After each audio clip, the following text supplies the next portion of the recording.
NBA All-Star Weekend is complete. We saw Team LeBron defeat Team Durant 170-150 in Atlanta, Georgia. They got them boys in and they got them right out. No COVID positive test, which is a great thing. But I wanted to focus on something really quickly here. We talked about Giannis in another video, how he is the MVP of the All-Star game, the MVP of the league, and the Defensive Player of the Year. Congrats to Giannis. But I want you to be real with me, right? I want you to really think about the game last night and tell me what you think of. For me, coming out of the All-Star game, it was not about Giannis Antetokounmpo. And I gave him praise in a previous video. But for me, last night, when I watched that All-Star game, my mind wasn't on Giannis much. Giannis is going to win a lot of All-Star game MVPs because of the way he plays. Nobody's playing defense in the first three quarters. If the game is close, they'll play a little defense in the fourth. We obviously know Giannis is going to be one of the most dominant guys ever around the rim. I mean, it's just too easy around the rim. He's too strong, too bulky, and with guys barely able to guard him in the regular season, they damn sure ain't going to guard him in the All-Star game. Guys take Giannis serious in the playoffs. That's it. He dominates the regular season, and that means he's going to probably dominate an All-Star game down low. So he's going to probably get like 30, 40 points in a few All-Star games. I wouldn't be surprised if he goes for like 50 or 60 one year. He can do that. 16 of 16 from the field. The dude didn't miss from the field. He's getting layups. He's getting dunks. So that didn't surprise me. But my eyes were not enamored with Giannis last night. He didn't do anything to wow me. I know he's incredible. But what I cannot get my eyes off were two guards that ironically are both leading their teams out west, both missing their star shooting guard. Now, Dame expecting to get CJ back at some point before the end of the season. Obviously, we know Klay Thompson is out for the season. I'm looking at Steph Curry and Damian Lillard last night, and I'm thinking to myself, yo, they have entered a new category for me. Steph's probably been there, but I kind of forgot because he's been hurt the last year or so much. And then when KD got to Golden State, it did take the shine off of Steph's greatness a little bit because KD's so great. Steph Curry and Damian Lillard, to me, are right behind LeBron James as must-see television in the NBA. For me, like, I'm asking you, when you're watching a game, what do your eyes focus on? When I'm watching LeBron James, pretty much every game for me since he joined the Miami Heat, probably a little earlier than that, every second of the game, for me, is focused on where LeBron James is at, right? That's the truth. It was just like that for Kobe, and I'm sure all my Jordan fans, they would say the same thing.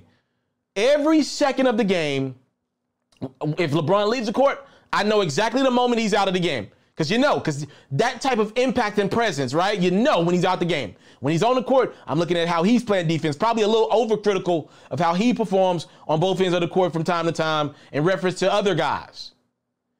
But okay, LeBron's 36 now. He's been holding it down for quite some time. After him, I'm asking you, what other guys do it for you? Because I just watched the All-Star game last night. Those are the best players in the league. I know a couple guys were missing. For me, I could not get my eyes off of Steph Curry, and I could not get my eyes off of Damian Lillard. Now, we got to put this in perspective here.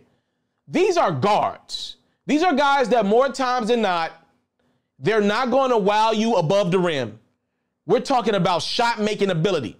And, I love Steph and Dame. They can both pass the basketball. They can get 15, 16 assists. I saw Dame have like 19 assists a couple weeks ago. But trust and believe, these gentlemen are not known for their passing abilities. They're known for their scoring abilities. And they would tell you that.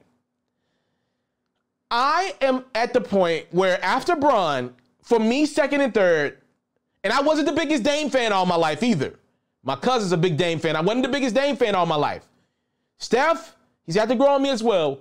But I got to give respect to these gentlemen because after Bron, they have become must-see television for me. I cannot keep my eyes off Steph. When he leaves the game, I got to know. When Dame leaves the game, I got to know. I will go Steph 2. I will go Dame 3. And at 4, I would probably put Zion in the mix of that. Like, I'm asking you, when you're watching a game, what does your eyes go to first? Where can you not leave the screen at? Like, where? Is it Bron? Is it Dame? Is it Steph? Is it KD? For me, when I'm watching the Nets, sometimes it's KD, but also sometimes now it's Kyrie.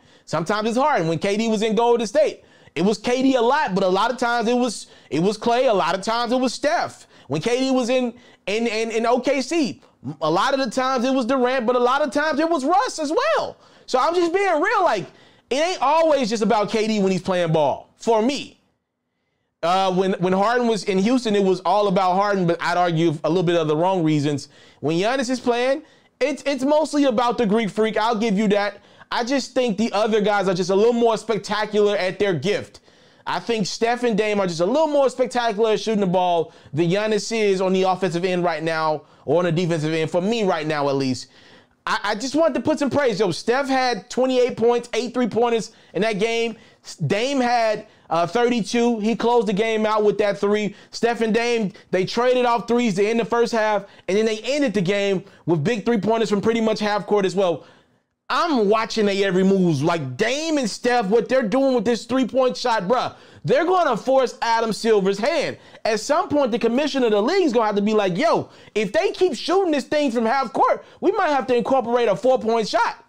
Like, they were absolutely incredible. When I think about All-Star Game 2021, when I look back, I probably won't think about Giannis going 16 to 60 from the field. What I'll remember from this weird year in the NBA and in our society, what I remember the most is Steph and Dame. They were little. When I'm talking to my friends, I'm going to be like, bruh, like Giannis was great.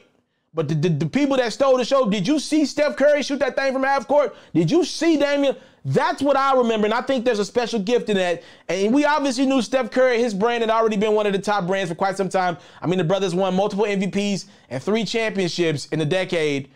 But Dame, after that impressive performance in the bubble last year, and now he's put himself in, I think, in different conversations. To me, he's one of my top 3 in the MVP conversation right now, right ahead of LeBron. Dame is starting to make himself into one of the top brands in the NBA. And again, if you're going to say Steph, you got to throw Dame because they're doing about the same thing right now for their teams. It is impressive to see. And I'm, you know, I just want to give them guys some praise because the way they've expanded their range, it ain't just about the 3-point shot now. We're looking at these guys like, how deep will they go from that 3-point line in the middle of real games? Catch full new episodes of Pharaoh's music-based platform every day only on YouTube at It's Mr. Telepharaoh.